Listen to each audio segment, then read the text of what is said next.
with what we're doing to ourselves, and it didn't happen overnight, and it didn't happen in one administration. I mean, this is the classic, how do you boil the frog? Slowly, right? I mean, we have gotten here after decades and decades of just small, bad decisions, and suddenly we look around and we're like, holy cow, how did we get here?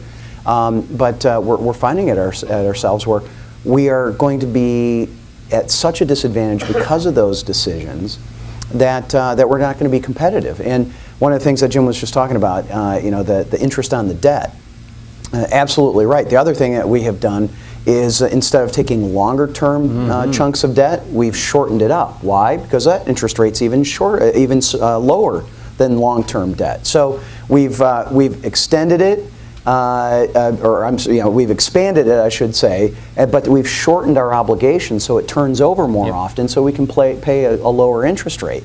So it really is the kind of games that we've seen. Jim was talking about. The CBO, though, came out with a report a little while ago, and this is a slide I use when I do presentations back home in a town hall meeting or in senior centers or at the Rotary or Chamber of Commerce. And by the way, seniors take this very, very seriously as well because they have a long view for their kids and their grandkids as well. And they're not afraid to tackle it.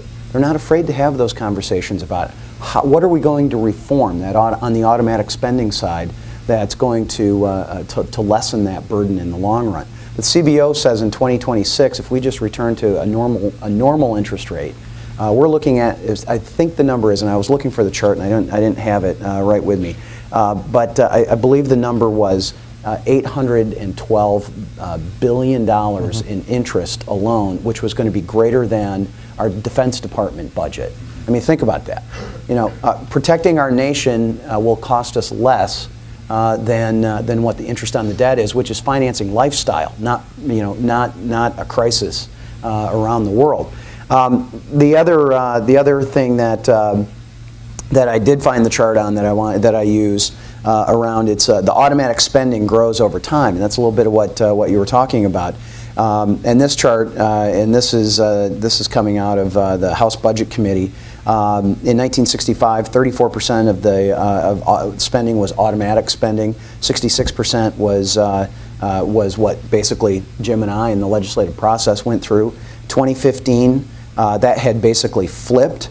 32% of everything that we spend as a country is what our fingerprints are on, and 68% is on automatic pilot. And by 2026, that ratio is going to be 22% for our influenced spending, and 78% of everything this government spends is going to be on autopilot.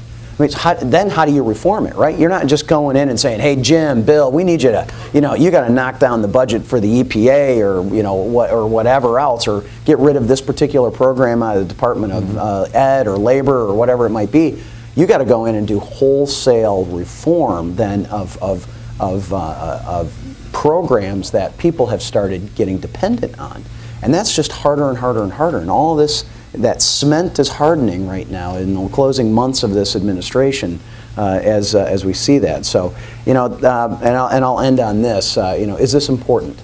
Absolutely. Is it on people's minds all the time? Absolutely.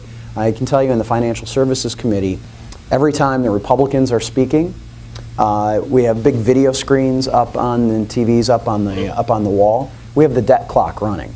All right. So it's a reminder. That made Maxine Waters very uncomfortable, as you can imagine. So they negotiated out every time the Democrats have their time to speak. They put up some happy, fluffy statistic trying to fluff up the Obama administration's economy.